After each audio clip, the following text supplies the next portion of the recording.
అంత మాట్లాడినా నన్ను ఎందుకు వచ్చి డిస్టర్బ్ చేశారు? ఒక్క మాట చెప్తే వెళ్ళిపోతాను సార్. అంతే. నేను అడిగేది రెండే రెండు నిమిషాలు మా వాళ్ళ దగ్గరకు వచ్చి సీఎం గారి పేరు ఎందుకు తీశారు అండ్ నన్ను ఎందుకు డిస్టర్బ్ చేశారు అనే 2 విషయాలు చెప్తే నేను ఇక్కడి నుంచి వెళ్ళిపోతాను సార్. ఆనరబుల్ సీఎం గారి పేరు తీసి ఇలా చేయడం కరెక్ట్ కాదు సార్.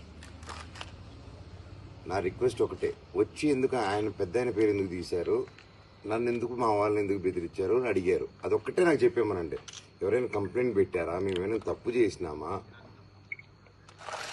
అది ఎందుకు వచ్చారు? ఇన్ని సంవత్సరాలు లేదు, 93 నుంచి ఉన్నాను తిరుపతిలో. నేను పుట్టి పెరిగింది ఈడ. మళ్ళీ 93 నుంచి క్యాంపస్ పెట్టినాము. ఇన్ని సంవత్సరాలు ఏ పోలీసు నా గురించి రాలేదు చెకింగ్కి, ఎవరు రాలేదు. ఈరోజు ఎందుకు కొత్తగా ఇంత స్పెషల్ ట్రీట్మెంట్ నేను యాడ్ ఉంటాడా? నేను ఎప్పుడైనా ట్రబుల్ చేసినానా? 10 మంది నవ్వులు ఇవ్వడం తప్ప ఇంకేమైనా చేసినానా మీకు? మరి ఎందుకు ఇది? ఎందుకు నేను నా దీంట్లో ఉన్నప్పుడు ఎందుకు మీరు నాకు వచ్చిన నాకు జస్ట్ స్టేషన్లో అఫీషియల్గా ఒక మాట చెప్తే వెళ్ళిపోతాను సార్. నేను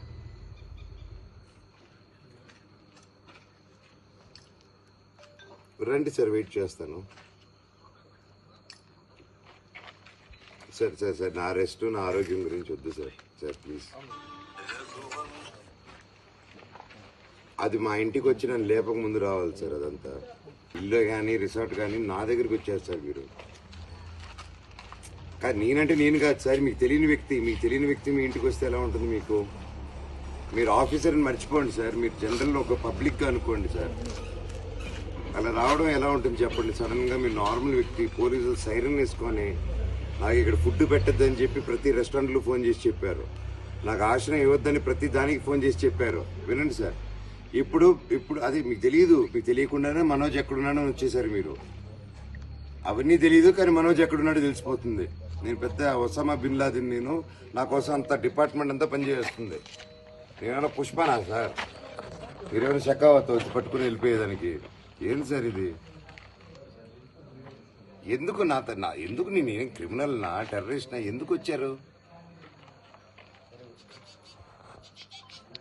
అవును సార్.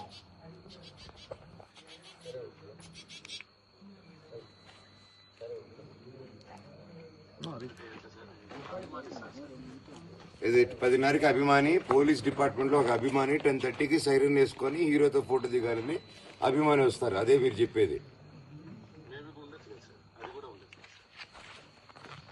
సార్? అదేంటి సార్, అభిమానిగా వచ్చారని చెప్తున్నారు మీరు. సిఐ ఉండి, ఒక ఎస్ఐ డ్యూటీలో ఉండి సీఎం గారి పేరు చెప్పుకొని సైరన్ వేసుకొని వచ్చి నాకు కింద దింపిన తర్వాత ఇవి అభిమాని అంటే కాదు. ఇప్పుడు అభిమాని అంటే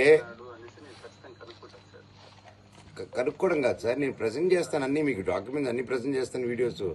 కానీ అభిమాని రావడం ఏంటి సార్? ఆయన కూడా, ఎస్ఐ గారు కూడా నేను అభిమానంతో వచ్చానంటున్నారు. అర్ధరాత్రి ఒక రిసార్ట్ లోపలికి సైరన్ వేసుకుని వచ్చి మా వాళ్ళని ఏ ఊరు, ఏడుంటావు, అభిమానికి ఎందుకు సార్? నా పక్కన వాళ్ళ ఊర్లు పేర్లు నేను వెయిట్ చేస్తున్నాను, ఈడే ఉంటాను సార్. సార్ నాకే ఇలా చేస్తారంటే ఇప్పుడు నేను ఎవరి కోసం పోరాడుతున్నాను, వాళ్ళని ఏం చేస్తారు అందరూ? మీరు ఇంత నా దగ్గరకు వచ్చి 10:30కి సైరన్లు వేసుకుని వచ్చి అభిమాని అంటే నమ్మేదానికి ఎవరున్నారు సార్? సిఏ గారు కాదు, మీరు చెప్పండి సార్, ఎవరు నమ్ముతారా ఆయన అభిమాని అంటే? ఇప్పుడు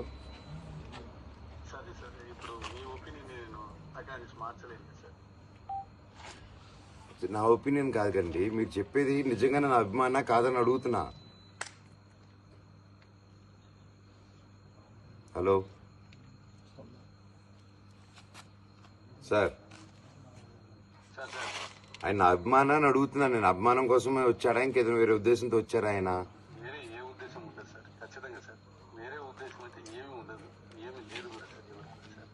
సో అభిమానంతో సైరన్లు వేసుకొని పోలీస్ ఆఫీసర్ రావచ్చు ఎవరింటికైనా.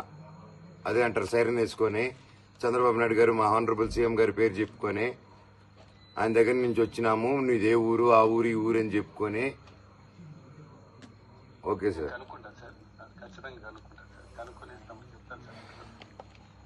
లేదు సార్, అంటే నా ప్రాబ్లం ఏంటంటే నేను వెళ్ళిపోతాను సార్, హ్యాపీగా వెళ్ళి పడుకుంటాను, రేపు హైదరాబాద్ పోతాను, అంతా బాగుంటుంది.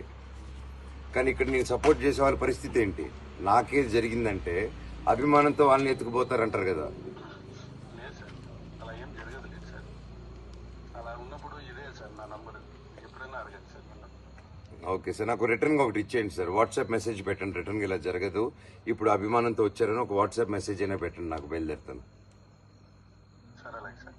ఇప్పుడు అభిమానంతో జరిగింది, అంతకుమించి లేదని చెప్పి పెట్టండి మీరు, నేను వెళ్తాను అప్పుడు. సార్ అలాగే సార్. ఈ నెంబర్కే పెట్టండి సార్.